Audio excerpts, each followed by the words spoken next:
Nós estamos então reunidos nesta manhã de domingo, domingo de Ramos, que inicia a Semana Santa, como já explicamos aqui aos irmãos. Nós já oramos por essa aula, estamos em escola dominical nesta manhã, e nós saudamos também você que tem acompanhado aí os estudos aqui da Igreja Presbiteriana de Nova Granada pela internet.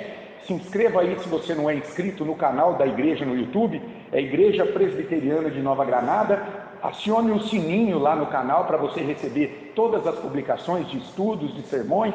E nesta manhã nós vamos começar uma nova série de estudos, meus amados. Vocês receberam a revista aí. Se vocês forem lá no finalzinho dela, vai lá na contracapa. Olha os estudos que vamos ver aqui, muito interessante, abordando o tema da idolatria. Meus irmãos, a idolatria é um tema que Deus trata com o seu povo o tempo inteiro, porque o pecado tornou o nosso coração idólatra, adoradores de ídolos, de outros deuses que não o Deus verdadeiro. Não é à toa que o primeiro mandamento qual é? Não terás outros deuses diante de ti. E o segundo? Não farás para ti imagem de escultura, não adorarás, não darás culto. E nós temos ainda o sétimo mandamento, que fala do adultério. E a gente vê o sétimo mandamento, né? E a gente está estudando na classe de novos membros, terminamos agora os mandamentos, e a gente já pensa no casamento, né? Do adultério do casamento. Mas o mandamento fala de algo muito mais profundo. Por exemplo, nos dias do profeta Amós, Deus chama Amós para dizer para o povo que eles eram adúlteros. Em que sentido? Adúlteros espirituais. Porque a relação de Deus conosco é de um casamento. E quando nós nos deitamos com outros ídolos, confiamos em outras coisas que não no Deus verdadeiro, nós estamos traindo Deus, esse Senhor, esse nosso marido. Então nós estamos adulterando espiritualmente. Então olha de cara, a idolatria já pega 3 mandamentos: primeiro, segundo e o sétimo. Então a idolatria é algo sério, nós temos que vigiar, caminhar pensando nisso. E esses estudos, eles vão nos conduzir a isso, a abrir a nossa mente para isso. Se de alguma forma temos idolatrado coisas, pessoas, situações, planos que não sejam o Deus verdadeiro. Olha os estudos aí que vamos ter. A primeira aula hoje, né? Bezerros de ouro de ontem e de hoje, prostituição cultural, tirem o mal do meio do povo, impacto comunitário da idolatria, dimensões culturais da idolatria, fragmentação da igreja pela idolatria, as marcas da idolatria em nossos filhos, idolatria e a nova espiritualidade, que é uma idolatria, confrontando a idolatria diante de Deus, a constante tentação da idolatria, a existência idólatra, o desfecho da idolatria. Meus irmãos, quanta coisa boa nós vamos ver aqui nessa série de estudos, estudando alguns textos da palavra de Deus, como hoje, a nossa primeira lição. Olha lá, nós vamos ver o texto, né, uma passagem muito conhecida ali no pé do Monte Sinai, Êxodo 32, de 1 a 35. Se você quiser já abrir a sua Bíblia comigo, lá em Êxodo, capítulo 32, deixa aberto ali, e nós vamos lendo o texto à medida que fomos desenvolvendo o estudo, tá bom? Bezerros de ouro de ontem e de hoje. Vamos pensar um pouco o que significa isso. Isso, está aqui. Vamos ver os objetivos dessa lição. O que a gente vai aprender aqui no final dela? Alguns deles. Ter consciência de que o risco da idolatria ainda está presente no meio cristão. Não ficou só no passado, ele ainda se faz presente. Reconhecer o que pode ser considerado um ídolo e vigiar para que isso não aconteça. Porque a gente tem que tomar cuidado, irmãos. Nós vamos caminhar aqui nesses estudos e o Espírito Santo, ele vai nos conduzir a isso, a pedir a Deus misericórdia, porque muitas vezes nós temos sido idólatras, mesmo estando conhecendo o Deus verdadeiro, não é? E mais ainda, agora nós estamos buscando conhecer esse Deus todas as terças à noite, estudando aquele livro do J. Packer, O Conhecimento de Deus. Começamos a estudar esse livro. Então Deus tem nos chamado, nos conduzido a conhecê-lo, tanto nos estudos de terça à noite, quanto agora nesta série aqui. Assumir ainda o compromisso com o Senhor de colocá-lo em primeiro lugar operar em nossa vida. Então, à medida que nós vamos estudando e pensando na idolatria, o que o Espírito Santo vai fazendo em nós? Ele vai nos transformando à imagem de Cristo, que diante de Satanás disse: adorarás somente ao Senhor teu Deus, só a Ele darás culto. Isso não é automático na nossa vida. Nós somos pó e pecado, nós somos caídos, nós temos uma natureza pecaminosa que é inclinada para o mal ainda, mas pela habitação do Espírito Santo, ele vai calando essa voz do mal dentro de nós. Então, a partir desses estudos, o Espírito vai abrindo os nossos olhos. Senhor, tem misericórdia, eu tenho feito isso. Senhor, eu não estou nem me dando conta. Isso é presente na minha vida. E aí você vai buscar a Deus, você vai orar a Deus. Percebe como é importante parar diante da palavra para pensar nessas coisas? A escola dominical é uma bênção, irmãos. Ela nos permite meditar na palavra de Deus, algo que normalmente nós não fazemos. Muitos de nós têm uma rotina de leitura da Escritura. É ótimo, tem que ler a Escritura, mas é preciso ir um pouco além também.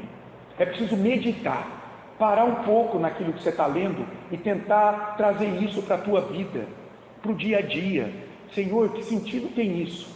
Bezerro de ouro, isso aconteceu no pé do Monte Sinai, há milênios. Isso aqui tem algum efeito hoje para mim? Claro que tem. É isso que a gente vai ver, é isso que os estudos nos conduzem a meditar, a trazer o texto antigo para a nossa vida. É interessante, né? As pessoas, para fugirem da Bíblia, muitas vezes, isso de maneira pueril, né? De maneira infantil, justamente sustentam esse argumento: a Bíblia é um livro antigo demais, rapaz. Como é que você vai acreditar nisso? Hoje, o homem evoluiu, a razão, a tecnologia. Meus irmãos, que argumento mais bobinho. Quando você vai entender o que é a Escritura, quem é o Deus eterno, que está presente hoje ainda na vida das pessoas, você vai entender que ela é atemporal. Ela se aplica o tempo todo. Há princípios aqui, mesmo nos textos narrativos.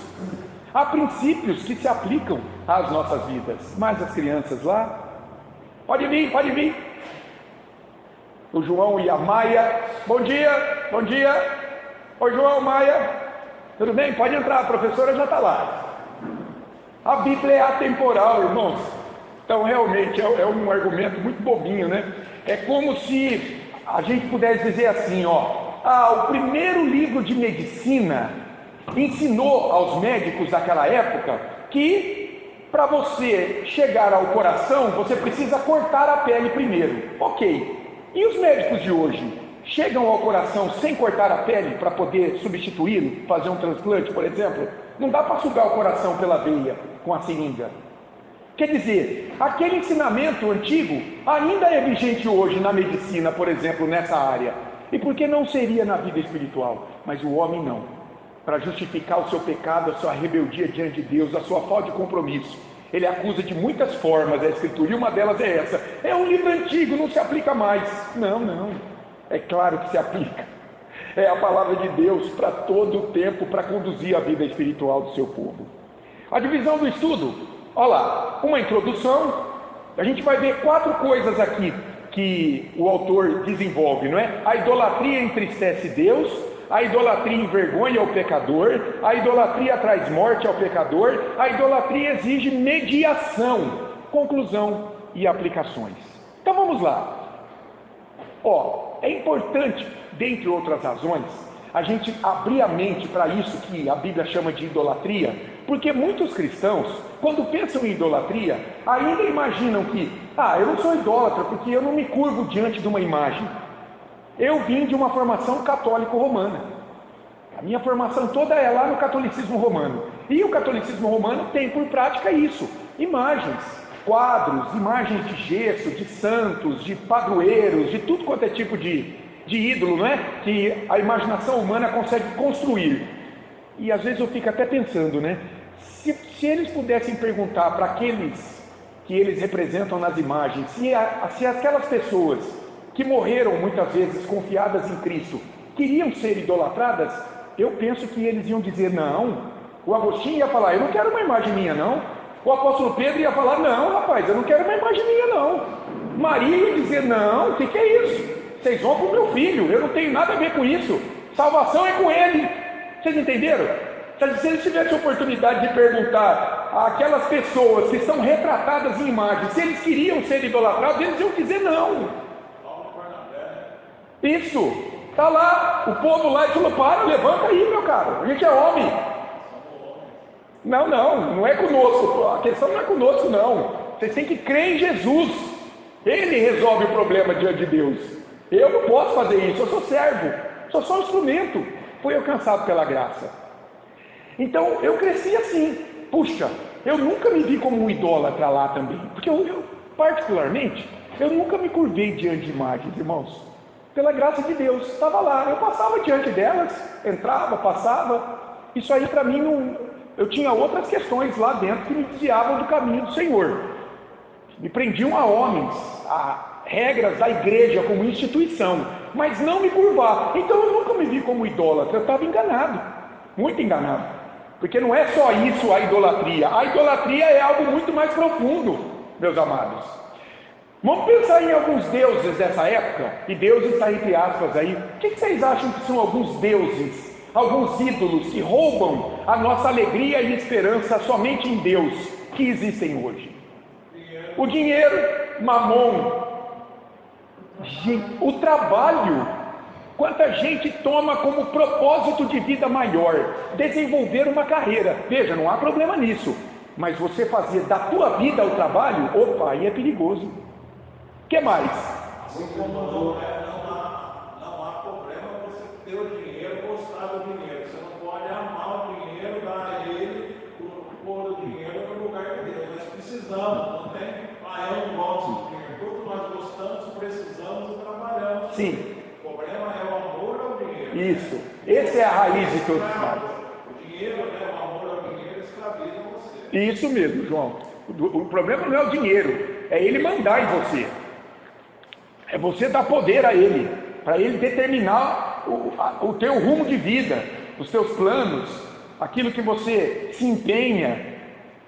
O que mais? Será que um filho pode ser? A família. Um carro, gente, eu conheci uma pessoa, você falou de carro, ele lavava o carro dele, Senhor, ele secava os faróis com secador de cabelo depois. Isso não vai além do normal?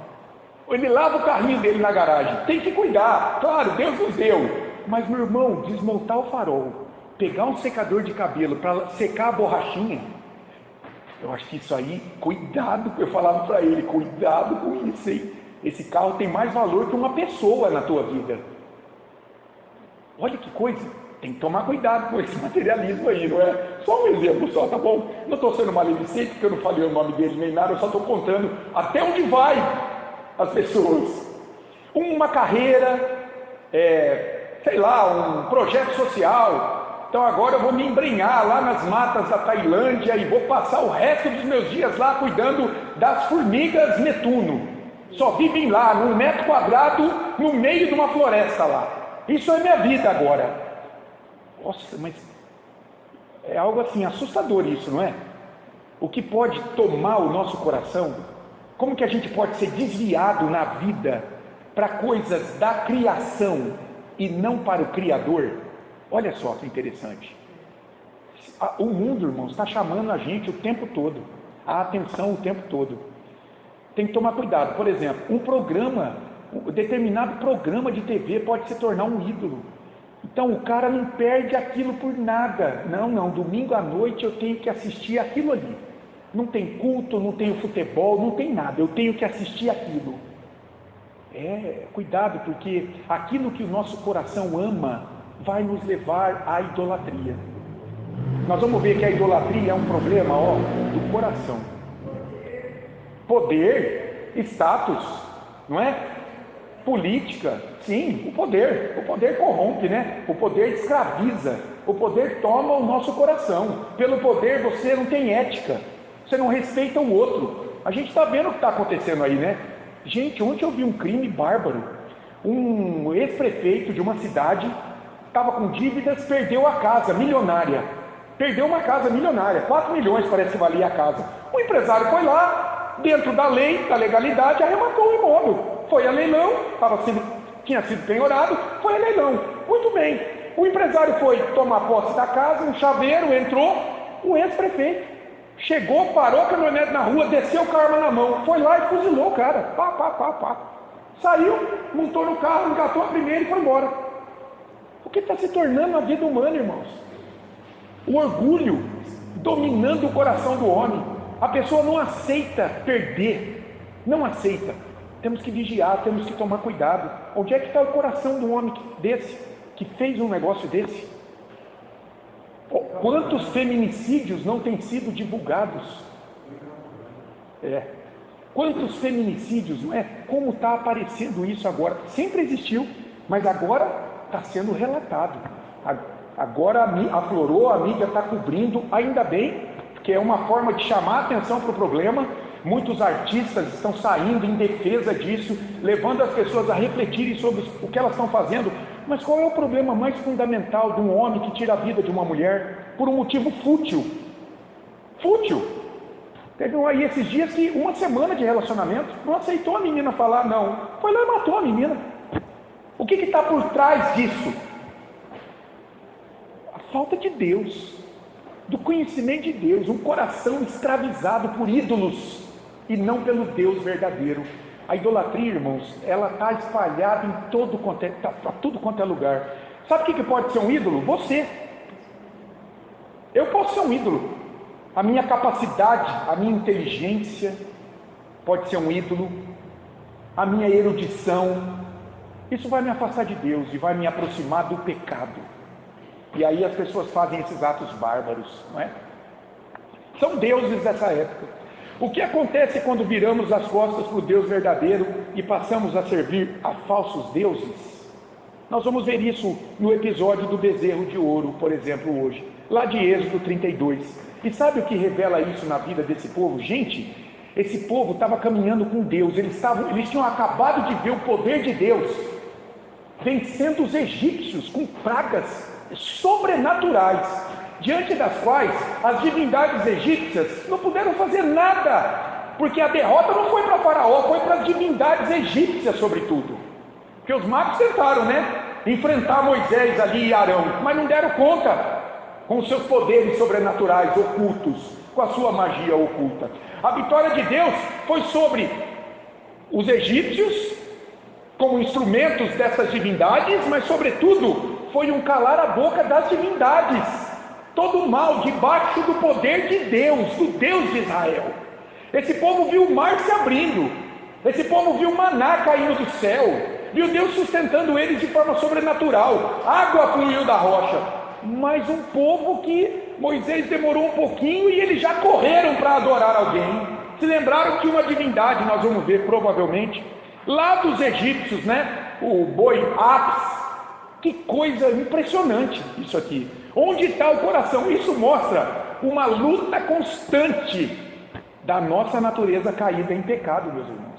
Porque se eles fizeram isso nesse contexto, onde eles estavam vendo a manifestação do poder de Deus, milagres, imagine nós, que hoje muitas vezes não vemos isso de maneira tão clara, tão explícita. Deus levantando alguém aqui no nosso meio. E temos que crer, temos que lutar contra essa natureza que ainda é presente em nós. O tema central dessa lição, olha que interessante, a idolatria não é só um problema do passado, mas uma realidade presente que traz consequências espirituais sérias para a nossa vida com Deus. Portanto, é preciso enfrentá-la, é preciso pensar como temos lidado com isso. Esse título não está no estudo, mas lendo os primeiros 6 versículos, eu cheguei a essa conclusão. A idolatria, ela foi celebrada pelo povo ali. Leiam comigo aí, vamos lá para os primeiros 6 versículos de Êxodo 32, acompanhem comigo. Mas vendo o povo que Moisés tardava em descer do monte, acercou-se de Arão e lhe disse: levanta-te, faze-nos deuses que vão adiante de nós, pois quanto a este Moisés, o homem que nos tirou do Egito, não sabemos o que lhe terá sucedido. Disse-lhes Arão: tirai as argolas de ouro das orelhas de vossas mulheres, vossos filhos e vossas filhas, e trazei-mas. Então todo o povo tirou das orelhas as argolas e as trouxe a Arão. Este, recebendo-as das suas mãos, trabalhou o ouro com buril e fez dele um bezerro fundido. Então disseram: são estes, ó Israel, seus deuses, que te tiraram da terra do Egito. Arão, vendo isso, edificou um altar diante dele, e apregoando disse: amanhã será festa ao Senhor. No dia seguinte, madrugaram e ofereceram holocaustos, e trouxeram ofertas pacíficas. Agora, e o povo assentou-se para comer e beber, e levantou-se para divertir-se, diante do bezerro que estava lá. Vamos pensar um pouco no que aconteceu aqui? Enquanto Moisés estava no monte, Arão e o povo, eles iniciaram uma adoração idólatra. Está demorando demais. E veja, Deus já havia dado regulamentos acerca da adoração a Ele. A idolatria já era algo conhecido pelo povo. Deus já havia chamado eles para crer somente nele, havia revelado o seu poder diante dele. O povo sabia já que havia um Deus verdadeiro a ser adorado. E veja, o que eles fazem? Um bezerro. E muitos estudiosos vão pensar: por que um bezerro? Você nunca pensou nisso?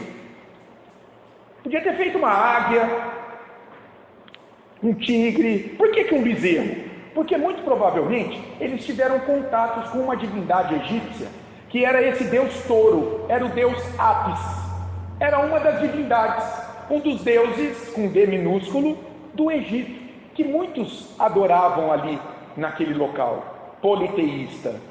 Então por isso que eles fizeram uma espécie de bezerro, touro. Ninguém sabe como foi exatamente, mas os tradutores olharam para a palavra lá no hebraico do original e trouxeram um bezerro, né?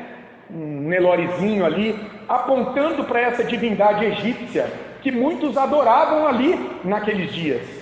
Arão, olha o que Arão fez. Ele fez o bezerro e identificou o bezerro com o Senhor. Olha o versículo 5. Arão, vendo isso, edificou um altar diante dele. Dele aqui é quem? Diante do bezerro foi feito. E apregoando disse: amanhã será festa ao Senhor, será festa ao bezerro. Arão, que era o sumo sacerdote naqueles dias. O povo adorou um panteão de deuses representado por este bezerro, meus irmãos. Por trás deste bezerro, na verdade, segundo alguns, havia muitas divindades representadas. Como é que eu sei disso? O versículo 4 diz assim, ó: são estes, ó Israel, os teus deuses. Está vendo o plural? Que te tiraram. Está vendo o verbo no plural? Ou seja, Arão está dizendo para o povo: muitas divindades tiraram vocês lá do Egito.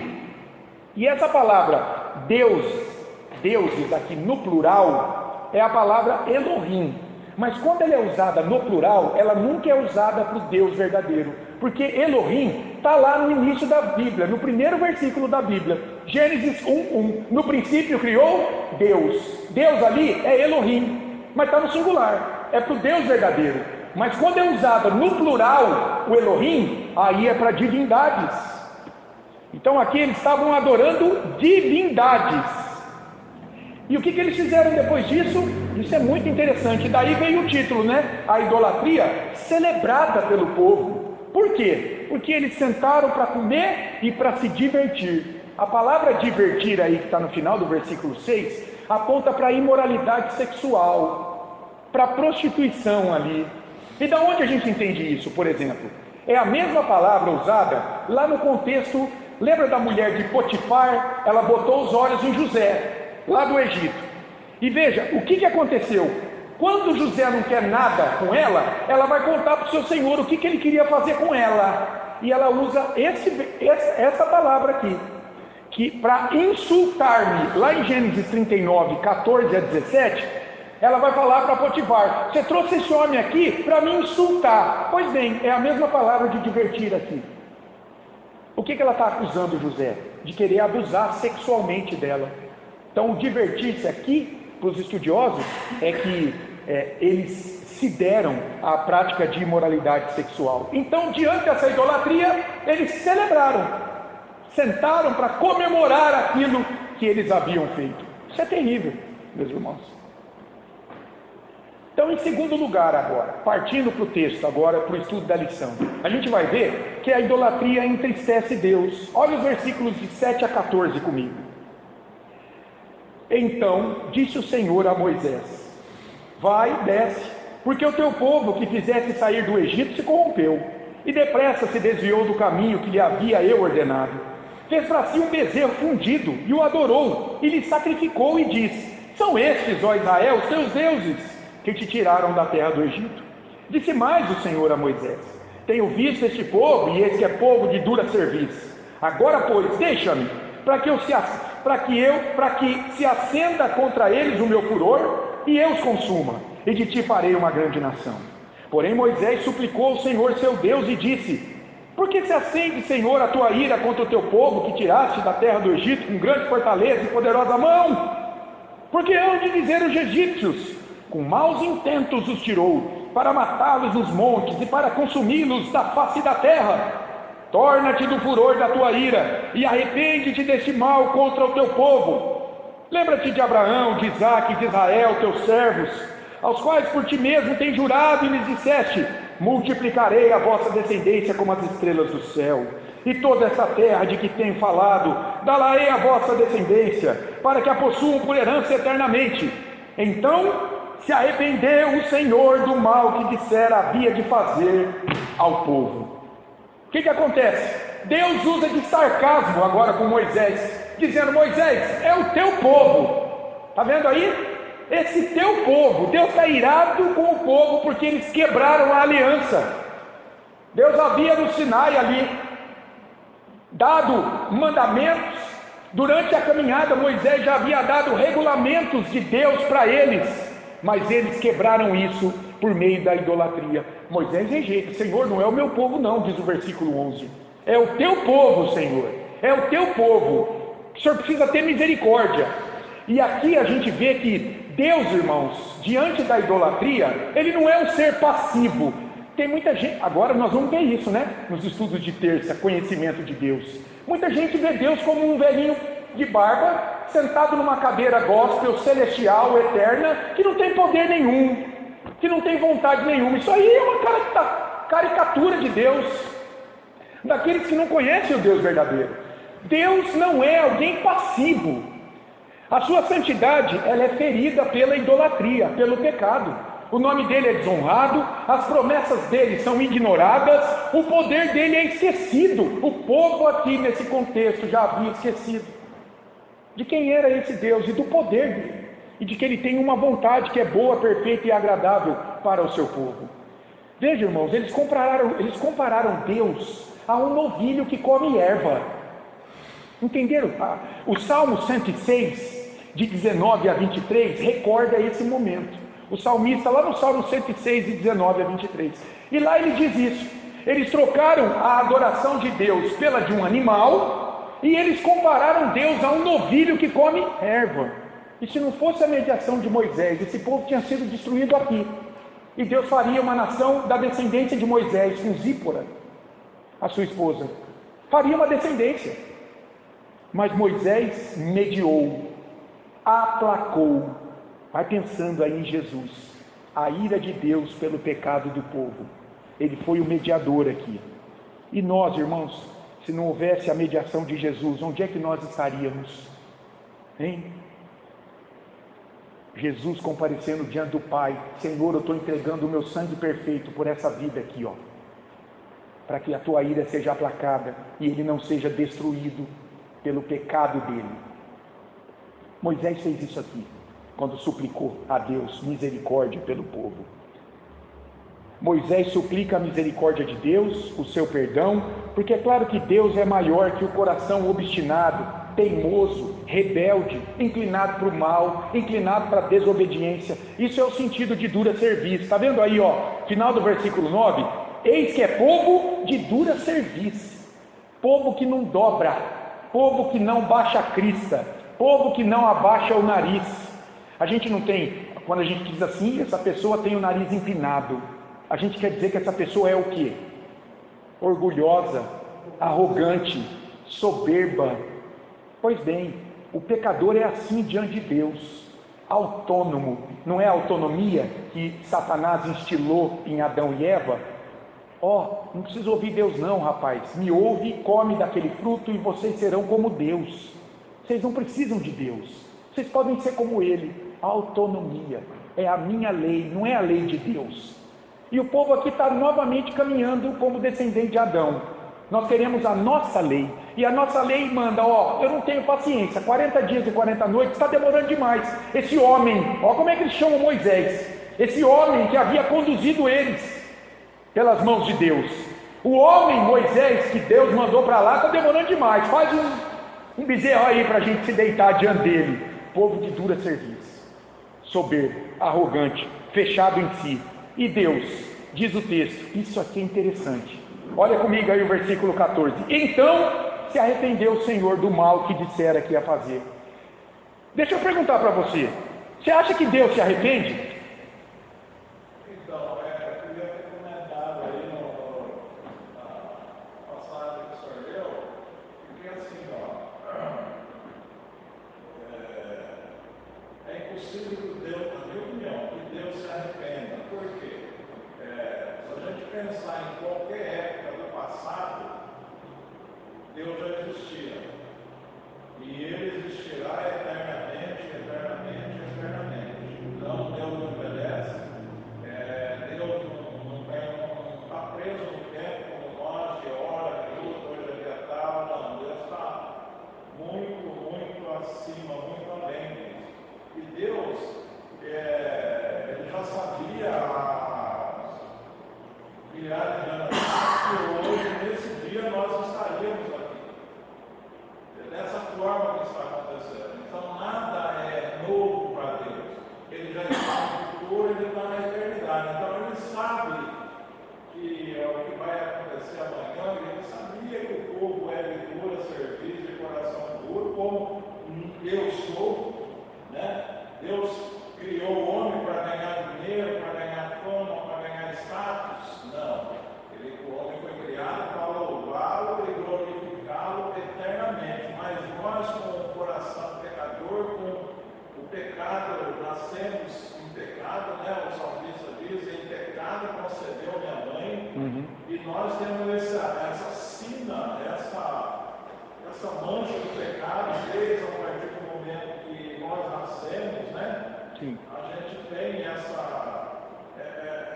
vamos falar assim, essa idolatria, já nasce esse egoísmo, essa cobiça, esse desejo de ter cada vez mais, e isso vai nos tirando. Esse desejo de ter cada vez mais seria para buscar Deus, mais desse Deus, que esse Deus invada.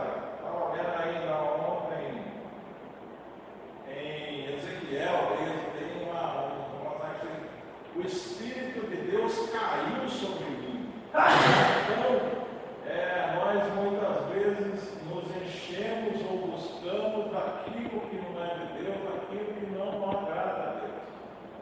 E nós precisamos mais desse Deus, conhecer mais desse Deus, buscar mais desse Deus, que não pode se arrepender. Não tem como ele não é homem nem filho do homem para que se arrependa.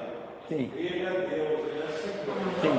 Eu já vi pastores falando que no caso aqui do arrepender-se é que os escritores, os tradutores não acharam uma palavra adequada. Em muitas outras passagens, mas essa é uma das principais. Deus não pode se arrepender porque Ele é Deus, Ele não muda, Ele não ama a mim ou a cada um dos irmãos aqui mais hoje do que ontem. Ele não muda, Ele é imutável, Ele é Deus. Então, Ele não pode se arrepender, não tem como Ele se arrepender, não faz parte do ser de Deus, de quem é Deus. O arrepender-se é uma palavra aí que, segundo o meu pouco entendimento, o pouco que eu conheço, não achou-se uma palavra para dizer, para nos explicar de uma maneira mais clara. Então, foi falado na reflexão. Creio eu que é impossível que o Deus soberano, Criador do céu e da terra, é impossível que Ele se arrependa. Por quê? Porque Ele já está no amanhã, Ele já conhece a palavra, nem me chegou a boca, porque Ele já conhece toda.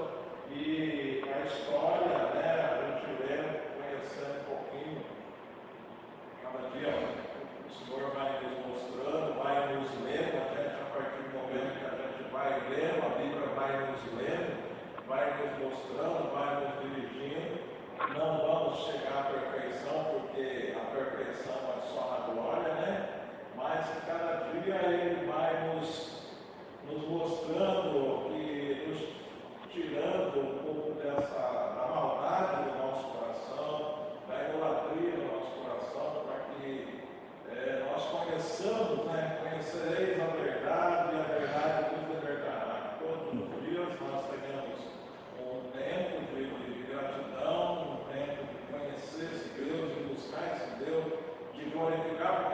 isso, nós fomos criados para louvá-lo e glorificá-lo. Amém. Amém. Não, que isso. Irmãos, o João caminhou muito bem na resposta que ele deu. Falou muitas coisas interessantes ali e que são pertinentes mesmo a isso. Veja, lá em João 4, 24, Jesus diz assim: Deus é Espírito. Mas eu pergunto para vocês, o Espírito tem mão, pé, cabeça? Será que tem? A Bíblia não diz que os olhos de Deus repousam sobre toda a face da terra, suas mãos não estão estendidas que não possam salvar. É interessante, existem alguns termos na Bíblia, algumas figuras de linguagem que a gente precisa entender para interpretar corretamente os textos. Por exemplo, existe algo que chama antropomorfismo. Olha que palavra difícil. O que é isso, um antropomorfismo? É você atribuir partes do corpo humano a um ser inanimado. Justamente, Deus é espírito, mas a Bíblia diz que ele tem mão, que ele tem olho, que ele é o cabeça da igreja. De outro lado,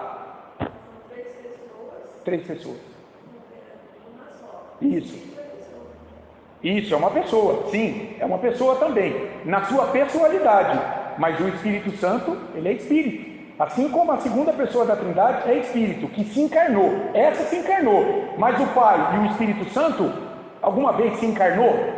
Mas a Bíblia diz que eles têm mão, que eles têm pés na essência, tá? É a Trindade. Um Deus em essência que se revela em três pessoas.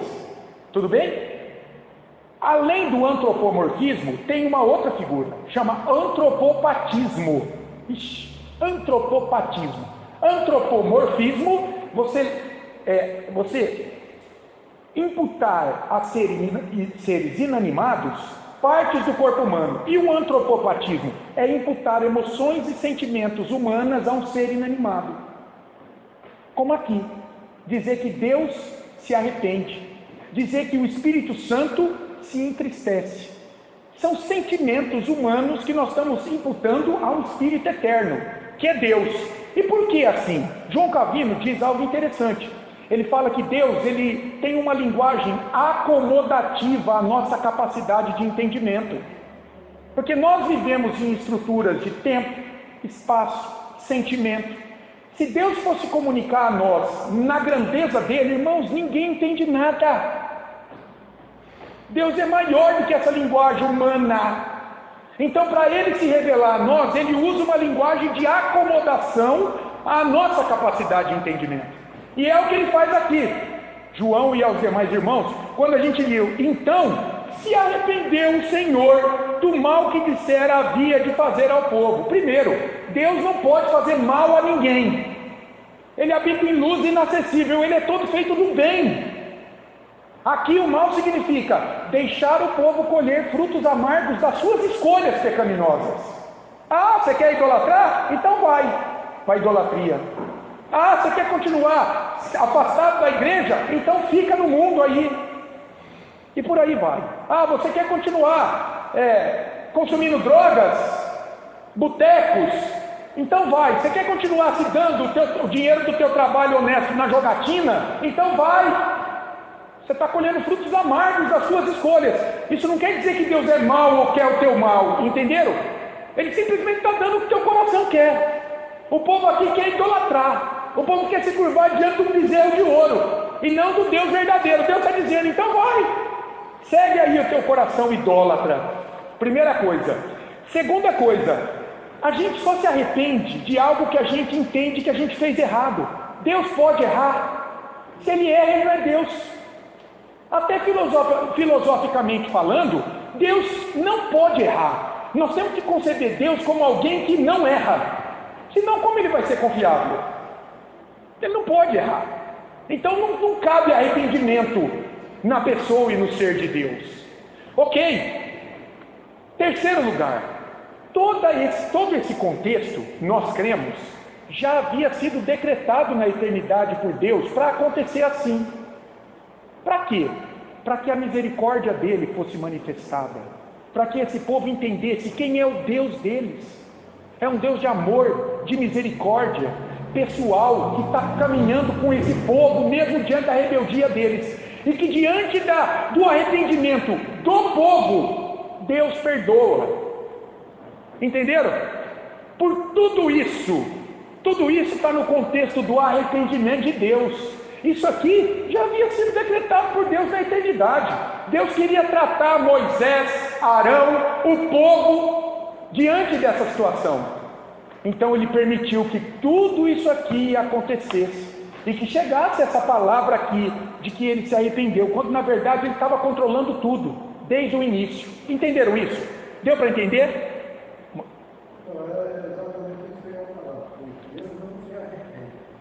Deus tem plano para o povo. Isso.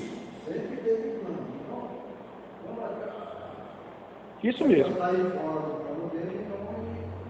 Isso. Isso mesmo, Juarez. Exato. Ele está sempre controlando tudo, não é? Por exemplo, também em outro episódio que muita gente usa para falar, tá vendo? Se Deus não é confiável, ele se arrepende do que ele determina. Tem gente que usa mais esse argumento ainda, por desconhecimento de Deus e da Escritura. Nos dias do rei Ezequias, lembra? Que Deus deu mais 15 anos de vida para ele? Então, muita gente vai dizer, tá vendo? Deus atendeu. O homem lá se humilhou, chorou e Deus atendeu. Irmãos, aquilo não pegou Deus de surpresa. Questão de minutos, né? Até Isaías, antes de sair do palácio, manda voltar. Rápido. Deus não se arrependeu. Ah, coitado de Ezequias, né? Eu vou dar mais 15 anos para ele. Não foi assim, irmãos. A gente pensa que a nossa mente humana, aquilo ali já estava no contexto, já estava decretado para ser assim. Deus queria tratar o coração de Ezequias. Ele queria tratar o coração de Ezequias, mostrando quem ele é. Um Deus abençoador, de misericórdia. Não só a enfermidade, né? O coração principalmente. O coração, a fé, a confiança daquele homem. E como ele fez isso? Desta forma. Como é que Deus está tratando Moisés e o povo aqui? Desta forma, mostrando esse arrependimento, a sua misericórdia, quem ele é para o povo. Então ele traz essa palavra, que nós, como a mente humana, pegamos às vezes para negar a soberania de Deus, para reduzir a grandeza dele ao nosso patamar, dizendo, está vendo, Deus também se arrepende. Isso é um grande erro. Entenderam isso? Espero que tenha ficado claro isso, tá bom? Deus, ele não é indiferente ao nosso pecado, ele vai puni-lo. Tiago 4,4, o meio-irmão de Jesus, não é? Ele diz assim, ó, Tiago 4,4, infiéis, adúlteros, não compreendeis que a amizade do mundo é inimiga de Deus? A idolatria da criação se faz inimiga de Deus, trazendo aqui para o nosso contexto. Aquele, pois, que quiser ser amigo do mundo, constitui-se inimigo de Deus. Efésios 4,30, né? Paulo fala do entristecimento do espírito, irmãos. Ó, o antropopatismo. Efésios 4,30. E não entristeçais o espírito de Deus. Não entristeçam Deus. Veja, em espírito, Deus não pode ser entristecido. Ele é espírito, ele é puríssimo. Não queime esse sentimento em Deus. Mas por que então que Paulo está dizendo da parte de Deus isso? Para a gente entender que o nosso pecado traz consequência para Deus. Quando você machuca alguém, a pessoa não se entristece? Essa é a nossa linguagem. É para nós entendermos o que nós fazemos com Deus. Porque Deus é Deus, irmãos. Ele é Deus soberano. Ele não tem um mal nele, ele não tem tristeza, ele não tem arrependimento, ele não tem nada. Ele é Deus. Mas nós precisamos entender que nosso pecado tem consequências diante dele. Diante do pecado, Deus espera arrependimento. É o que ele está mostrando aqui para o povo. E não indiferença ou justificação. Em terceiro lugar, o que nós entendemos desse texto? Idolatria envergonha o pecador. Isso aqui é bom. Olha só o que aconteceu aqui. Olha os versículos de 15 a 24 comigo. E voltando-se, desceu Moisés do monte com as 2 tábuas do testemunho nas mãos, tábuas escritas de ambos os lados, de um e de outro lado estavam escritas. As tábuas eram obra de Deus, também a escritura era a mesma escritura de Deus, esculpida nas tábuas. Ouvindo Josué a voz do povo que gritava, disse a Moisés, há alarido de guerra no arraial. Respondeu-lhe Moisés, não é alarido dos vencedores, nem alarido dos vencidos, mas alarido dos que cantam é o que ouçam. Logo que se aproximou do arraial, viu ele o bezerro e as danças. Então, acendendo-se-lhe a ira, arrojou das mãos as tábuas e quebrou-as ao pé do monte. E pegando no bezerro que tinha feito, queimou-o e o reduziu a pó, que espalhou sobre a água, e deu de beber aos filhos de Israel. Depois perguntou Moisés a Arão: que fez esse povo, que trouxeste sobre ele tamanho pecado? Respondeu-lhe Arão: não se acenda a ira do meu senhor, tu sabes que o povo é propenso para o mal, pois me disseram: faze-nos deuses que vão adiante de nós, pois quanto a este Moisés, o homem que nos tirou da terra do Egito, não sabemos o que lhe terá acontecido. Então eu lhes disse: quem tem ouro tire. Deram-me, e eu o lancei no fogo, e saiu este bezerro. Ah, que interessante isso aqui, irmãos. O pecado envergonha o pecador, humilha. Olha a ginástica teológica que esse homem teve que fazer para justificar o seu pecado diante do povo. Arão. Moisés vê tudo aquilo lá. Ele quebra as tábuas da lei. E às vezes a gente não entende isso. Por quê? Foi uma ira santa. Foi um sinal de que aquele povo havia quebrado a aliança que Deus havia escrito de maneira resumida naquelas tábuas, os 10 mandamentos, o decálogo, que resume a lei de Deus. O que Deus quer para o seu povo, a resposta do povo a esse Deus. Moisés quebra aquilo como um sinal. Vocês não entenderam nada, vocês não sabem quem é esse Deus. Celebrando a idolatria, que é um adultério espiritual com outros deuses, o que o povo fazia? Cantava. Esse alarido aqui são os gritos, o cântico, em outras traduções. Cantava, se alegrava, se dava a imoralidade sexual. E aí eles mostravam o quê? Indiferença à santidade de Deus, à pessoa de Deus. Moisés estava lá, gente. O monte fumegava, dava medo. Eu fiquei imaginando como estava o monte Sinai. Diz o texto que era nuvens espessas, trovões, relâmpagos, vozes. O monte fumegava. Quem tocasse no pé do monte era fulminado. Ninguém pôde subir lá, só Moisés. E o povo não temeu esse Deus, a santidade desse Deus. Moisés humilha o povo, e humilha Arão também, como líder do povo. Ninguém escapa. O pecado não tem título, O pecado não tem título, não tem cargo dentro de igreja. Diante do pecado cai o líder, cai o povo. A idolatria envergonha o pecador. Primeiro o povo. O que Moisés fez? Pegou o bezerro. Muita gente vai dizer, tem uma nota, agora eu estou lembrando, na Bíblia de Estudo de Genebra, que em função do que Moisés fez com o bezerro, muitos vão dizer que ele fez de madeira e folheou de ouro. Pode ser que o bezerro era feito de madeira e folhado de ouro, por isso que foi possível queimá-lo. Mas o ouro a altas temperaturas também derrete, dá para fazer um pó também. Mas o ponto aqui é o seguinte: Moisés pegou esse ídolo, queimou, está aí, versículo 20: e pegando o bezerro que o tinham feito, queimou e reduziu a pó. E ele pegou esse pó e botou num balde, mexeu, colocou em copos e falou: beba aí a iniquidade do seu pecado. Você imagina que vergonha foi para o povo isso? Bebe aí essa iniquidade do teu pecado. Imagine, olha aqui o exemplo horrível que eu me vi aqui. Não vou falar não, é muito feio. Mas gente, Moisés fez isso, mandou o povo beber o pecado deles, um castigo humilhante. Eu não vou falar, eu vou me segurar aqui. Domínio próprio é fruto do Espírito. Eu ia trazer um outro exemplo terrível aqui, para mostrar o que é beber, a sujeira nossa. E diante de Arão, o líder, o sumo sacerdote, ele falhou em exercer o seu sacerdócio levítico. Isso já era sinal, não é?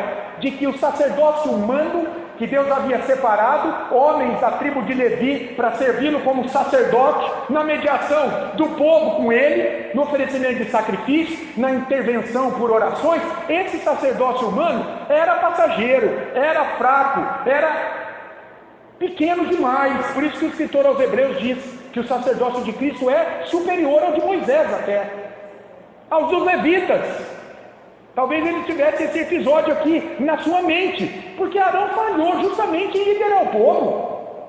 Você não tem essa impressão que eu tenho? Quando o povo chega diante de Arão, que tinha um contato mais próximo com Deus, e fala: a gente quer um Deus, a gente quer um Deus aqui. Então, o que Arão deveria ter feito? O que Jesus falou para Satanás: não adorarás a outro Deus, mas somente ao Senhor teu Deus adorarás. Nós temos um Deus, Ele está nos guiando. Ele não deveria ter dado uma aula ali de teologia dentro das condições da época? Vocês estão doidos, gente? Não, traz o ouro do povo. E ele entra, ele embarca ali no que o povo pede para ele. E ele fala, né, amanhã será a festa do Senhor. Quer dizer que ele estava querendo justificar, né, e seria legal para o povo. Né? Sim, ele teve medo dos homens, né? Esse povo é duro, Moisés. Ai, se eu não atendo, eles me apedrejam. Mas você ia para o céu, Arão. Mas ele fala, eu acho isso um absurdo. É um absurdo. Festa ao Senhor. E o nome aqui... Justificando o que ele estava fazendo. Exatamente, Maria. Gente, a resposta vergonhosa de Arão. Primeiro, ele culpa o povo. Esse povo aqui me pediu, hein? Não tenho nada a ver com isso. Esse povo é de dura serviço. Eles me pediram. E ele chega ao absurdo de dizer aqui, ó, no final do versículo 24: puxa, eu peguei esse ouro, lancei no fogo e saiu de maneira mágica. O negócio foi produzido de maneira mágica. Eu não trabalhei não com buril. Não. Foi divino, né, Maria? Gente, que absurdo. O pecado humilha, envergonha o pecador. Ele está cego para o próprio pecado. E aqui a gente vê um paralelo, né, entre o que fez Arão e o que fez Adão no Éden. Quando Adão peca, Deus vai lá falar com ele, não vai? Ó Adão, o que você fez? Senhor, a mulher que o Senhor me deu me enganou e eu comi. E ele culpou Deus e a mulher, não é? Estava tão bem sozinho, o Senhor me deu essa mulher, Senhor. Ela me fez fraco aqui diante dessa tentação. E eu comi. Então o Senhor também é culpado. E a mulher? A serpente me enganou e eu comi. Ninguém assume responsabilidade. O pecado é transferência de responsabilidade. Arão não fez o mesmo? Senhor, foi o povo, hein? O povo é duro demais. Eu não tive escolha. Estava de mãos atadas. Que coisa, não é? Paralelo, né? De... E lembrando, né, pastor, que Deus já falava com Arão lá no Egito, com Arão e Moisés. Com Arão e Moisés. Uma experiência. Demais. Demais. Você vê, Arão era a boca de Moisés, não é? Adão escondeu seu pecado nas folhas e fugiu de Deus, não é? Culpou a mulher e até Deus. E Arão? Arão se escondeu atrás do povo e da mentira, do absurdo. Saiu um bezerro. Olha, Senhor, eu nunca quis isso, hein? Mas eu joguei o ouro no fogo e saiu esse bezerro. Que coisinha bobinha, né? O pecado faz isso com a gente. Um homem dessa envergadura espiritual, como disse o João, conheceu Deus ali, viu Deus punindo os egípcios, 10 pragas sobrenaturais. Gente, imagina o que foi a mão de Deus sobre os egípcios naqueles dias. A gente não faz ideia. A gente lê as pragas, a gente não entende o que foi aquilo. Gente, foi um negócio sobrenatural. A passagem pelo Mar Vermelho depois. A idolatria envergonha o pecador. O pecado sempre traz vergonha ao pecador. A nossa reação natural é qual? Justificar o pecado, né? Culpar outras pessoas. Eu só fiz isso por causa do povo. Está justificando. Culpar outros, né? Outras pessoas. João, lá em 1 João, capítulo 1, de 8 a 10, ele diz assim de maneira muito clara, ó, se você diz que você não tem pecado, quem diz assim, não, eu não tenho pecado, você está fazendo Deus de mentiroso. Porque, por exemplo, Romanos 3:23, todos pecaram e carecem da glória de Deus, todos em Adão pecaram. O pecado faz parte de nós, é uma mancha, né, indelével, não tem como. Então se você tem, eu não tenho pecado, eu não creio nisso, você está fazendo Deus de mentiroso, João está dizendo. Então a nossa reação natural é realmente justificar pecado, culpar outras pessoas. Ele faz isso, é um mecanismo de defesa do pecado.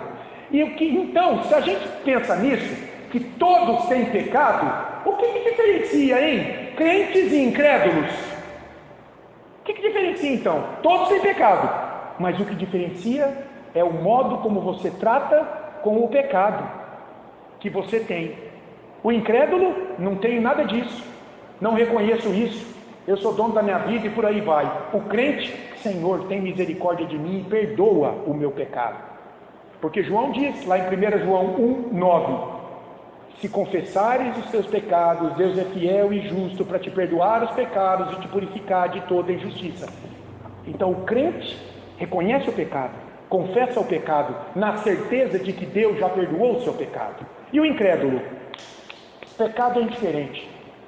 Ele pode até reconhecer que ele erra de vez em quando, tudo, mas isso não tem consequência diante de Deus. Ele não conhece a santidade de Deus. Jacó e Davi pecaram, reconheceram o pecado e foram perdoados por Deus. E o Judas Iscariotes? Não reconheceu, ele sentiu remorso, por isso que ele foi se enforcar. É diferente de arrependimento. Pedro se arrependeu, chorou amargamente depois de ter negado Jesus e foi dar a vida por Jesus. Isso é arrependimento. Mudou, mudança de direção, João. Judas não, Judas teve um remorso, uma peninha do que ele fez, e aí ele foi se matar, foi se enforcar. Sinal de evidente destruição final do pecador não arrependido. O arrependimento sincero é o único caminho para a restauração. Nós já estamos finalizando. E ainda por fim, a idolatria, claro, traz morte ao pecador. Finalizando o texto aí, versículos 25 a 29. Vendo Moisés que o povo estava desenfreado, pois Arão o deixara solta para vergonha no meio dos seus inimigos.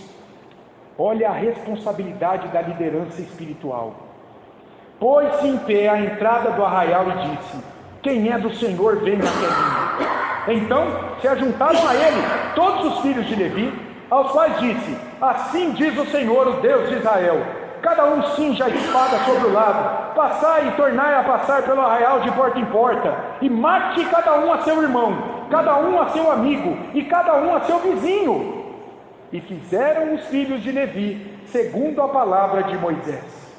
E caíram do povo naquele dia uns 3.000 homens, pois Moisés dissera: consagrai-vos hoje ao Senhor, cada um contra o seu filho, e contra o seu irmão, para que ele vos conceda hoje bênção.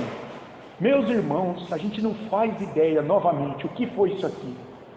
Você já pensou um pai ter que desembaiar a espada para tirar a vida de um filho idólatra naquele contexto? Você já pensou um pai ter que matar sua mãe idólatra, que estava lá se esfacelando na roda dos escarnecedores? Você já pensou o que foi isso? Um tio ter que matar um sobrinho, um neto ter que se voltar contra um avô. Irmãos, é isso aqui que aconteceu naquele momento. A gente acha, o evangelho, irmãos, hoje tem sido pregado como algo doce, mamão com açúcar. Qualquer pessoa aceita. Deus é amor, não vai punir ninguém.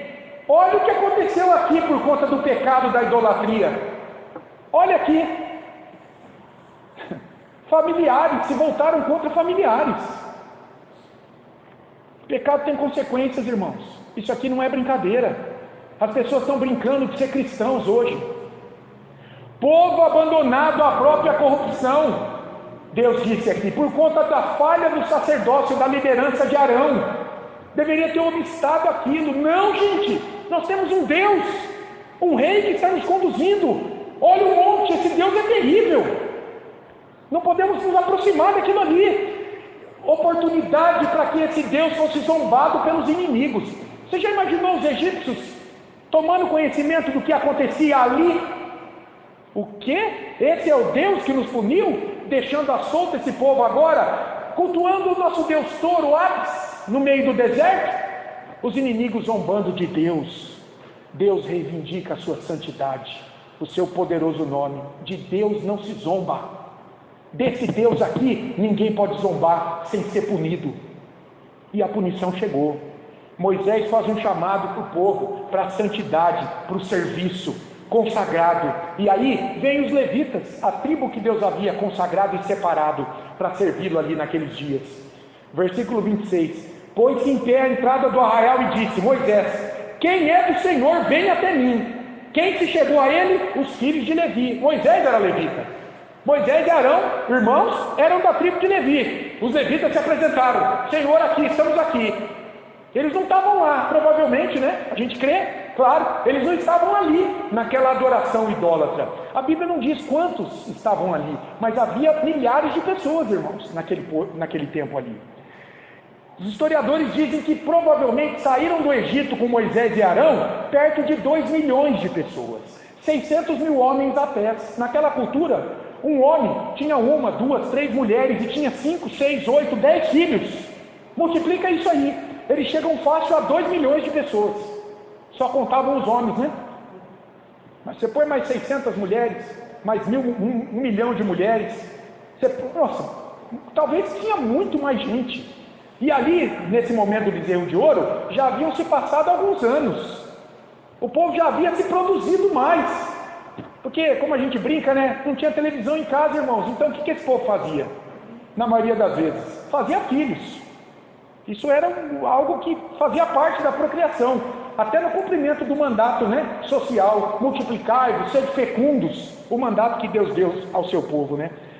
Josué faz a mesma convocação ao povo para se consagrar e servir a Deus, não é? Eles já haviam passado o Jordão, já estão em Canaã. Lá no final do livro, Josué 24:15, eu não sei que Deus vocês têm, mas eu e a minha casa serviremos ao Senhor. Chamado para o povo se consagrar a Deus. Elias no Monte Carmelo também, naquele contexto lá da morte dos profetas de Baal, lá em 1 Reis 18:21. Elias diz, quem é do Senhor, vem aqui. Jesus no Sermão do Monte, você não pode servir a 2 senhores, Mateus 6:24, não dá para ser idólatra, nós temos que lutar contra isso, não se pode amar e servir a Deus e aos ídolos.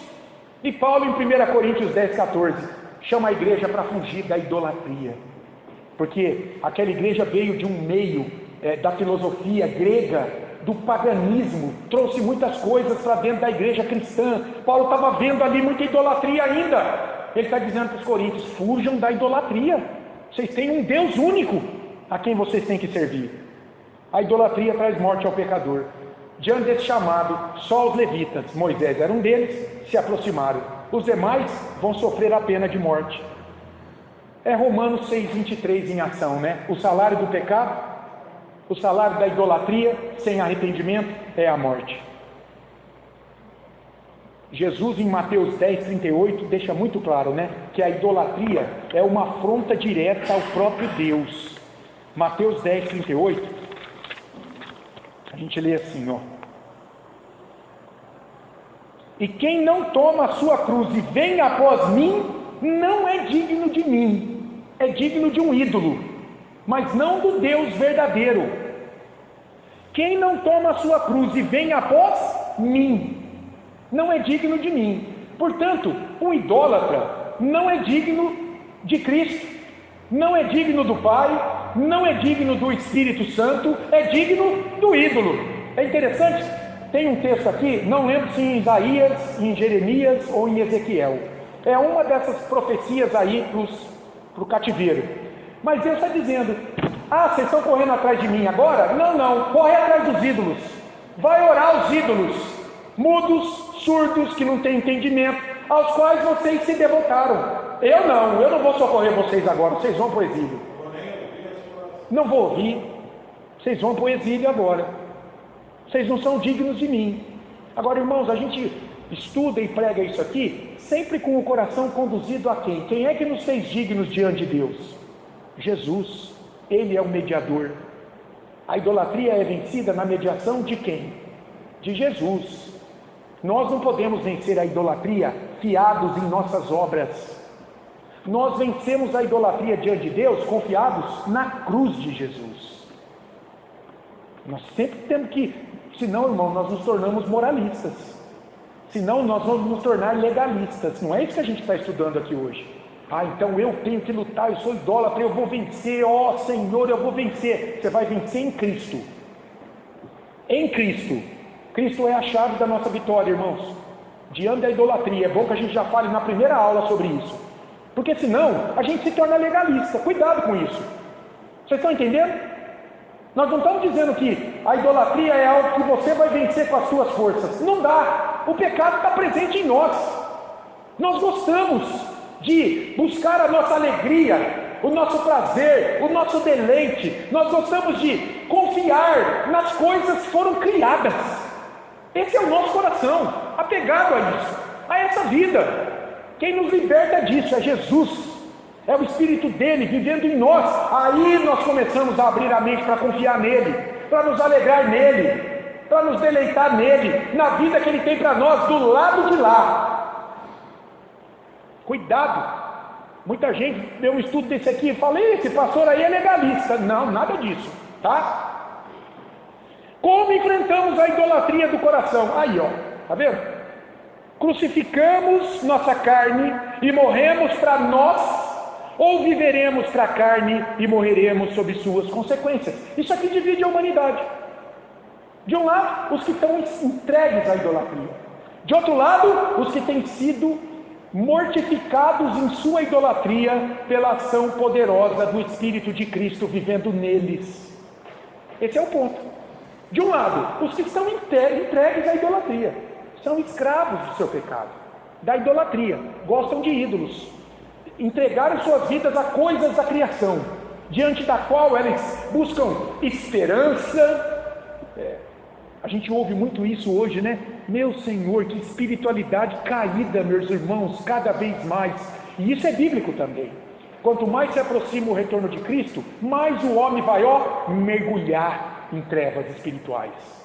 Até chegar o período da grande tribulação, aquele pequeno lapso de tempo, muito antes do retorno de Cristo, em que Satanás será libertado, e aí vai haver uma loucura, né? Paulo vai falar lá em 2 Tessalonicenses sobre isso. Apocalipse também toca nesse ponto. Um período muito próximo antes do retorno de Cristo, a sua segunda vinda, a grande tribulação, um tempo de opressão espiritual como nunca se teve.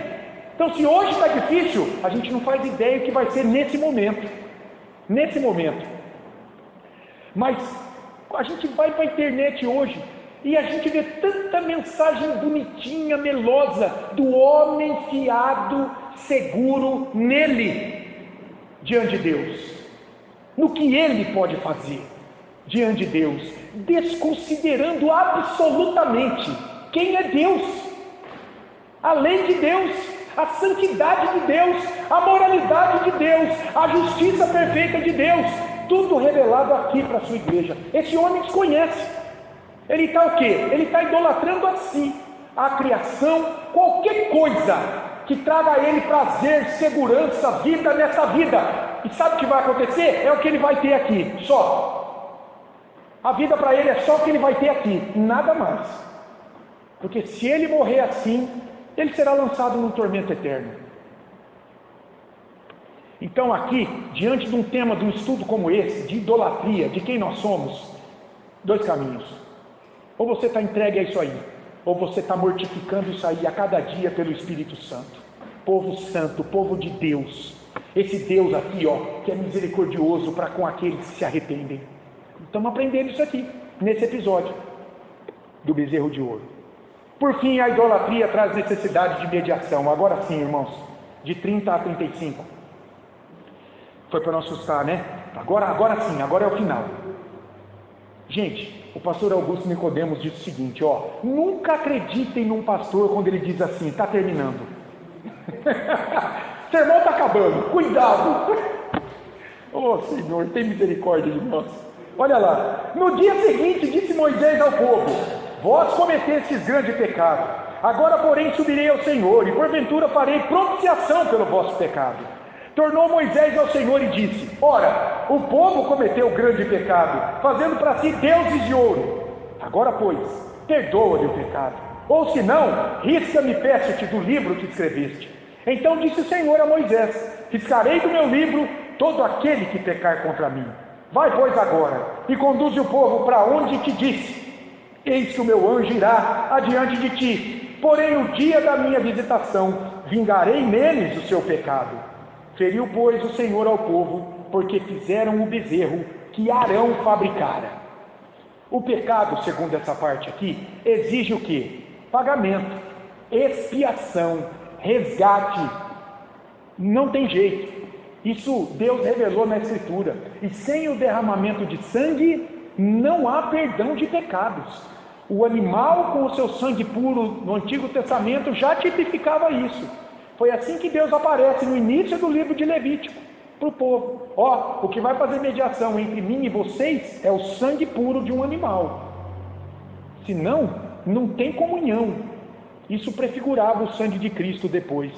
Moisés sobe ao monte e suplica a Deus, diante da idolatria do povo, o perdão. E olha, ele se oferece como substituto. Isso aqui é lindo, irmãos, para aplacar a ira de Deus. Versículo 30, e porventura farei propiciação pelo vosso pecado. Está vendo o farei?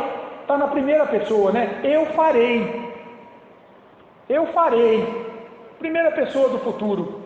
Eu farei propiciação pelo vosso pecado. Porque Moisés não deu culpa àquele pecado. Não era culpa dele, era culpa do povo. E aí a gente já começa a pensar nessa expiação vicária, substituta de Cristo pelo seu povo. Porque Cristo não tinha pecado, mas ele substituiu, fazendo-se maldição e pecado pelo seu povo. E aí Moisés, olha como ele é ousado. Ele fala: Senhor, se assim não for, então que o Senhor tire o meu nome do livro que o Senhor tem aí. Que livro é esse, hein? Apocalipse 21 fala, né?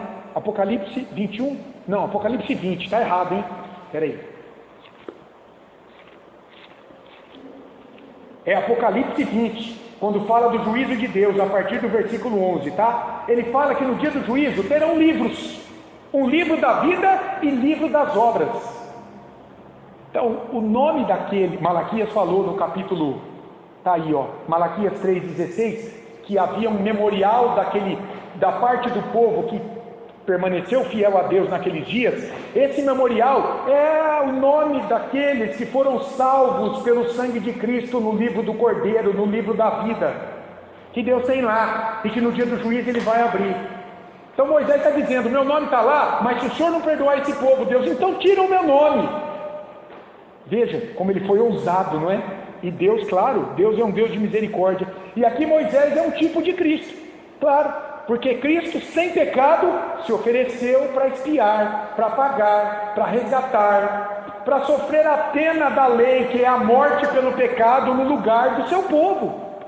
Moisés fez isso aqui, se oferecendo no lugar do seu povo. Moisés não tinha sido culpado pelo pecado do povo, mas agora ele estava buscando expiar esse pecado com a sua própria vida. Moisés, a pergunta é essa aí, mas Moisés pecador, ele podia expiar o pecado de outras pessoas? Ele podia substituir diante da justiça perfeita de Deus, para aplacar a ira de Deus, que requer um sacrifício perfeito? Moisés pecador, todo cheio de boa intenção, poderia comparecer diante de Deus para substituir a morte de outro? O que você acha?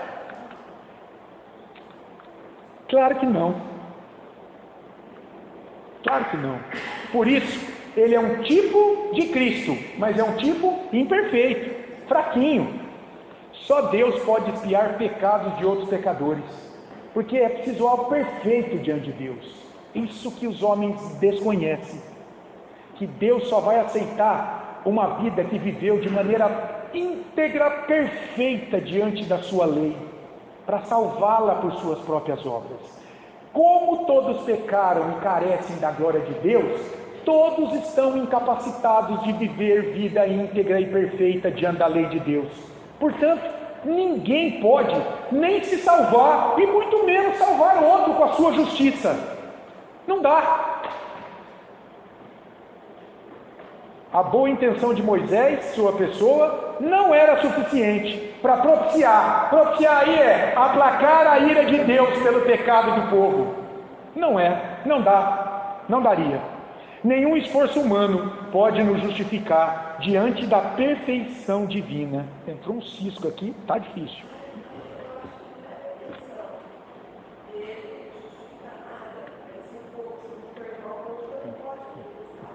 Como? Desculpa, Rita, não entendi. Não era a intenção dele justificar. Meu pensamento. Sim. Era assim: ou o senhor perdoa ele, você pode responder o nome também. Sim. A intenção dele, veja, vamos lá para o texto. Olha o que ele fala aqui no versículo 32, Rita. Agora, pois, então esse povo pecou, né? Fez deuses de ouro para si. Agora, pois, perdoa-lhe o pecado, Senhor. Porque ele cria no Deus que ele servia, que esse Deus perdoaria o pecado desse povo, porque ele já tinha visto Deus perdoar esse povo em outros momentos, porque em outros momentos na caminhada até aquele momento, esse povo já deu motivo para Deus destruí-lo. Perdoa-lhes o pecado. Ou, caso contrário, se o Senhor não perdoá-lo, risca-me, peço-te, do livro que escreveste. Então disse o Senhor a Moisés: eu riscarei do meu livro todo aquele que pecar contra mim. Porque Ezequiel capítulo 18 diz, né? Todas as almas são minhas. A alma que pecar, essa morrerá. Parece aqui, Rita, lendo esse texto, que Moisés quis dar ênfase, ele quis dar uma ênfase àquela certeza que ele já tinha, que Deus perdoaria o povo. Parece que ele não está desconfiando de Deus. Vocês leem assim também? Parece que Moisés, ele não estava desconfiando que Deus não iria perdoar esse povo, porque ele já tinha visto Deus perdoar. Ele estava dando ênfase a isso. De um lado, ao tamanho do pecado do povo, e de outro, à grande misericórdia e à capacidade desse Deus perdoar o povo. Será que ele estava mesmo crendo que Deus iria arriscar o nome dele do livro da vida? Parece que não, né? Não é? A gente não tem essa impressão? Ele não estava pedindo isso, pedindo a morte, como Elias. Vamos pensar em Elias, quando ele fugiu de Jezabel e de Acabe para o deserto e pediu a morte. Veja, irmãos, tem gente que fala que o crente não pode, às vezes, fraquejar na sua fé. Claro que pode. Tem dia que a gente está lá em cima, tem dia que a gente está muito mal. Se não fosse Deus nos conduzindo por graça, o Espírito Santo nos dando perseverança na fé, a gente terminaria nosso caminho negando a Deus. É a doutrina da perseverança dos santos. O Espírito Santo nos firmando a cada dia, como fez com Jó, e como fez com Elias diante disso aí, e como fez com Moisés aqui também. Sim ou não? Nós não sabemos o que passava no coração de Moisés, mas olhando o contexto, parece que ele não queria que Deus, ele não estava aceitando isso. Ó Senhor, pode tirar, eu vou ficar feliz da vida, viu? Se o Senhor riscar o meu nome do livro da vida. Não, né? É isso. Mais ou menos. É difícil entender às vezes as entrelinhas, o coração do que estava acontecendo aqui. Mas tudo isso aqui foi trazido para destacar o quê? Que Deus detesta, odeia a idolatria, de que a idolatria tem consequências e de que Ele é perdoador daqueles que se arrependem diante da idolatria. Tudo isso está sendo tratado por Deus aqui nesse texto. É isso, Rita? Deu para dar uma luz? Irmãos, a boa notícia é que Cristo se fez o mediador verdadeiro, e a fé nele purifica o pecador, inclusive da idolatria, parecido. A esperança não está em mim, não está em você, de vencer a idolatria, está na fé em Cristo, como mediador. Ele venceu, ele nos substituiu, inclusive da idolatria na cruz. Daí a gente já pode concluir. Alguém quer falar alguma coisa? Sim. E ele foi rabino por 40 anos, né? E há 3 anos atrás, ele, lendo o livro de Isaías, ele pediu que Deus esclarecesse para ele, né? E lá ele se converteu sozinho, lendo os textos, porque ele viu que Jesus já veio, né? Olha só. Eu achei tão interessante. Olha, né? Maria. Então, ele deixou de... Sim, ele deixou o judaísmo. Falou, não, o Messias que eu estou esperando já veio.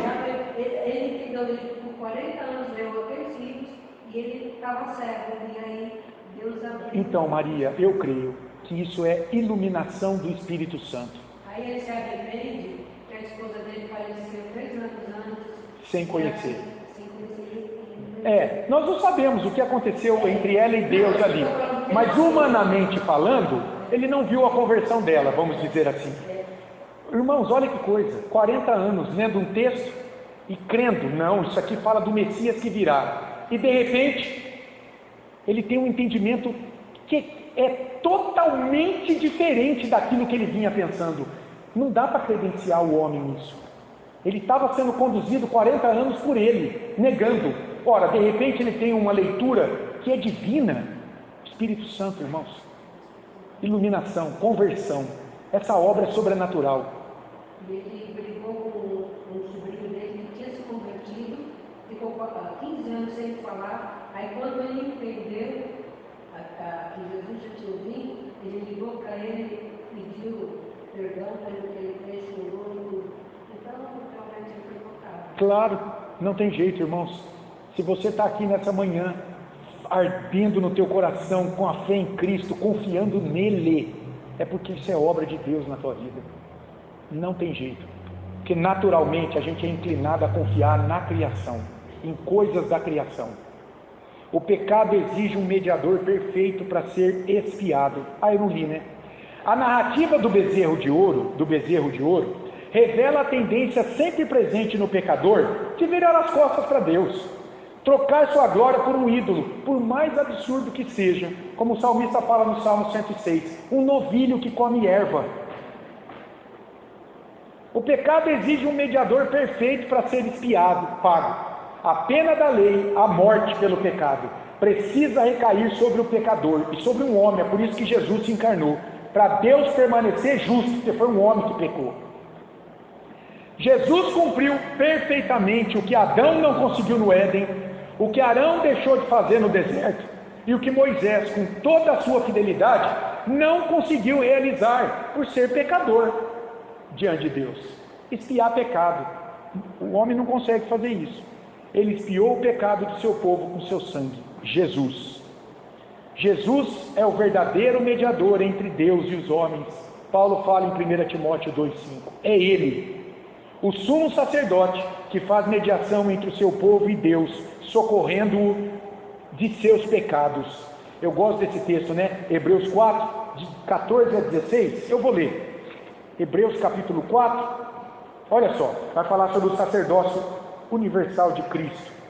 Tendo, pois, a Jesus, o Filho de Deus, como grande sumo sacerdote, que penetrou os céus, conservemos firmes a nossa confissão, porque não temos sumo sacerdote que não possa compadecer-se das nossas fraquezas, inclusive diante da idolatria, irmãos. Antes, foi ele tentado em todas as coisas, foi tentado em idolatrar também Satanás, à nossa semelhança, mas sem pecado. Acheguemos-nos, portanto, confiadamente, junto ao trono da graça, a fim de recebermos misericórdia e acharmos graça para socorro em ocasião oportuna. Ocasião oportuna aqui é quando a idolatria vier chamar a tua atenção, tua alegria, tua esperança. Você tem Jesus para te ajudar a dizer não, porque a tentação não é pecado. O pecado é ceder à tentação da idolatria, no caso. Em Cristo encontramos perdão, liberdade e acesso direto ao Pai. Nossa resposta não pode ser outra, irmãos, se não nos agarrarmos firmemente a essa esperança, rejeitando a idolatria dos bezerros de ouro do nosso coração. E aí, o tema central, só para lembrar, a idolatria não é só um problema do passado, mas uma realidade presente que traz consequências espirituais sérias para a nossa vida com Deus. E sem a mediação de Jesus, nós não podemos vencê-las. Algumas aplicações rápidas. Não se torne insensível ao pecado da idolatria. Vigie, viu? O que tem trazido, o que tem captado a tua esperança na vida, tua alegria verdadeira, a tua paz de coração verdadeira. O que toma isso na tua vida? Qualquer coisa fora das promessas de Cristo é uma idolatria. É uma idolatria que precisa ser tratada aos pés da cruz. Quais são as consequências da idolatria hoje na vida das pessoas? Idólatras, separados de Cristo, sem conhecer a Cristo. O que eles escolhem na vida deles? Por confiarem em qualquer coisa da criação e não no Criador. Eu pensei em algumas coisas.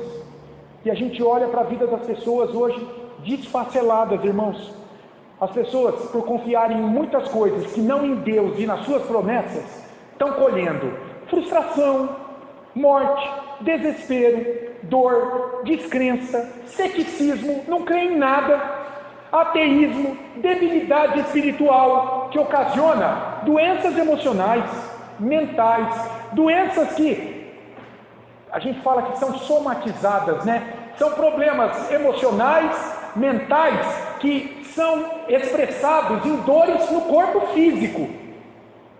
É uma pessoa que vive indisposta, com dores no corpo todo. Pode ser uma doença emocional não tratada, pode ser um problema espiritual, é uma doença somatizada, eles dizem. Depressão, falta de sentido geral para a vida. As pessoas estão assim, irmãos, esses que se entregam à idolatria, a confiarem em qualquer coisa da criação que não no Deus verdadeiro. Elas estão colhendo isso aqui, num grau maior, num grau menor, mas a gente tem visto uma sociedade doente. Nunca consultórios de psicólogos estiveram tão lotados, nunca os psiquiatras tiveram agenda tão abarrotada, nunca se produziu tanto remédio para depressão, para doenças emocionais. Isso tem uma explicação. O homem está se afastando cada vez mais da verdade de Deus, não quer compromisso com Cristo, não quer nada com igreja. A gente tem visto isso. Isso é algo na experiência. As pessoas estão cada vez mais fechadas nelas, e elas estão colhendo cada vez mais o quê? Esse monte de coisa aí, ó. Aqui foi a morte, mas o texto só relata a morte, mas talvez alguns não morreram. E os que ficaram vivos a lidar com essa idolatria para o restante do caminho, como é que eles caminharam? Oprimidos pela consciência, acusados pelo seu pecado, distantes de Deus, com um coração duro ainda? Pode ser. Quais são os bezerros de ouro do seu coração que você precisa vencer? Eu tenho as minhas lutas, você tem as suas também. Nós temos que pensar nisso. Esses estudos vão nos conduzir a pensar nisso. Desista de tentar ser agradável a Deus sem Jesus. É outra aplicação do texto, não é? Deus mostrou para Moisés: você não vai poder fazer isso, ninguém vai poder fazer isso, eu tenho que perdoar, eu sou o Deus perdoador. Se você não tem vida diária com Cristo por meio da sua palavra, oração, vigiando em todo o tempo para não colocar a sua esperança, sua alegria e confiança em qualquer coisa ao seu redor que não em Deus e em suas promessas, se você tem essa vida, então esse texto nos mostra, e a você que está participando online também, você não vai conseguir enxergar e deixar de lado o pecado da idolatria, porque você está entregue a ele.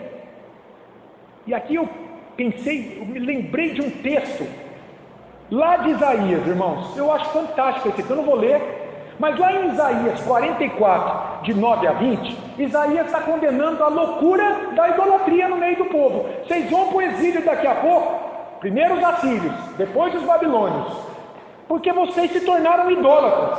O povo abandonou Deus e se prostrou diante de muitas divindades.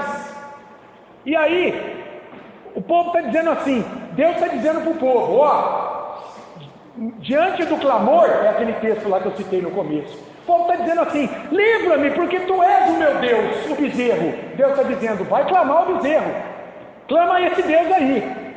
Olha que interessante. Então, por que essas pessoas agiam assim, diante desse Deus? Nos dias de Isaías, prestes a ir para o exílio, conhecendo Deus, vendo a presença de Deus operar, por que esse povo ainda era idólatra? E a gente lê um texto desse e fica pensando.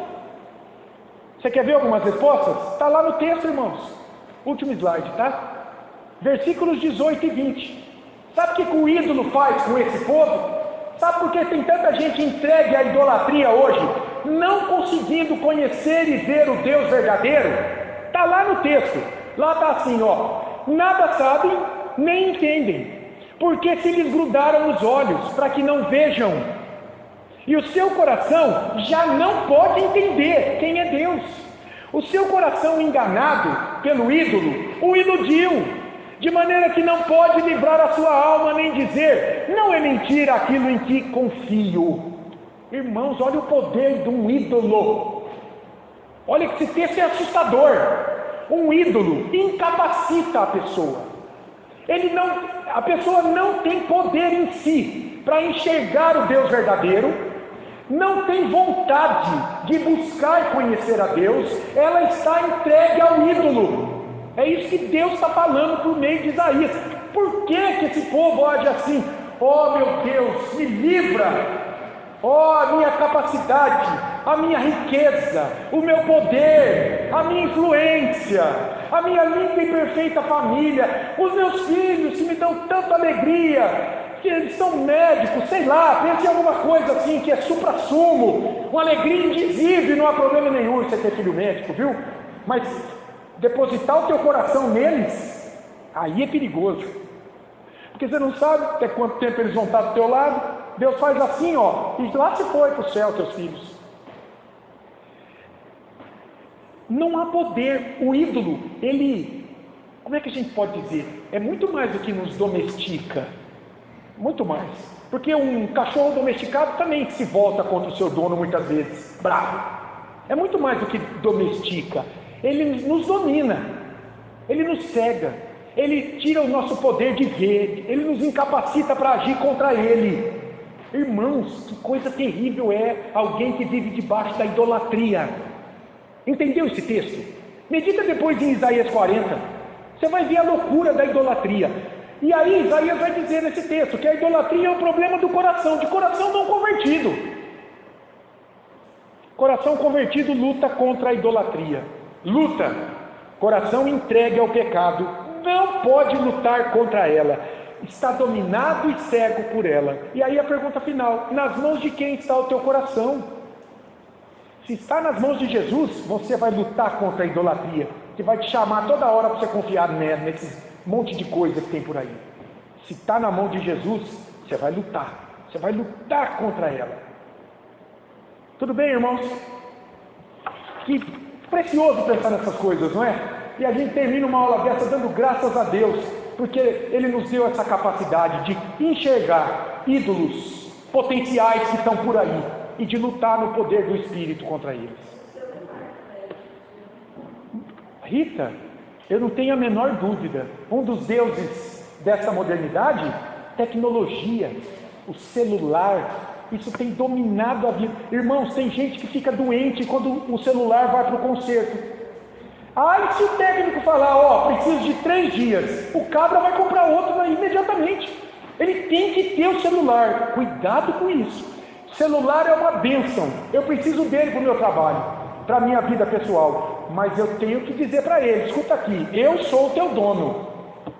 É sempre assim. Você não manda em mim, não. Eu sou o teu dono. Porque senão vira um ídolo também, não é? Tá bom? Vamos orar para encerrar? Ô João, ora para nós, irmão. Por favor, para encerrar essa aula, vem aqui orar. Ora para nós, irmão. Vamos orar com o nosso irmão João? Santo Deus, eterno Pai, nós damos graças, Senhor Deus, porque mais uma vez o Senhor nos concede a oportunidade de estar à nossa casa. Obrigado, Senhor.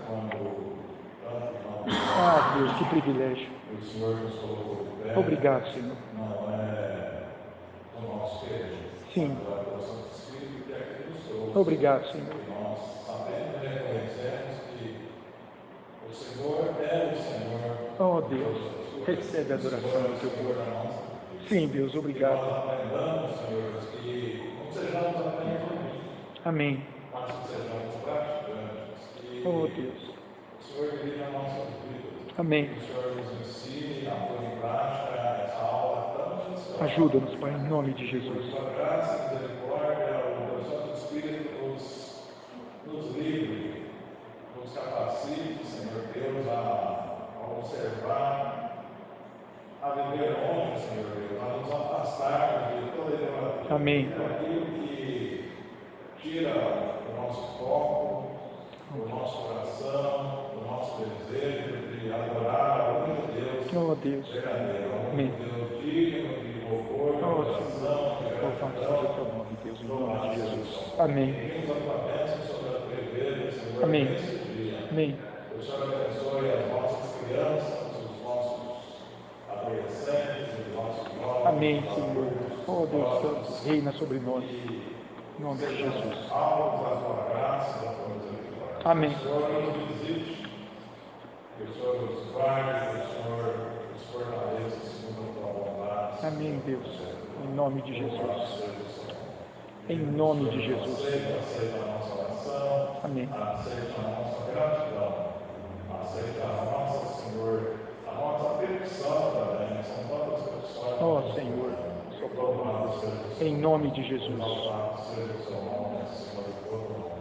Em nome de Jesus. Perdoa-nos nossas faltas, Perdoa-nos, nossas Senhor. faltas, Visita-nos com graça, Deus. pensamentos e tudo aquilo que Santifica-nos, ó falamos, Pai, em nome de fazemos, Jesus. e não é para a glória do Senhor. É verdade, perdoa-nos, ó Deus. Nossa confissão, aceita a nossa gratidão, porque oramos em nome de Jesus. Aleluia. Seu Filho amado, nosso Salvador bendito. Amém. Amém.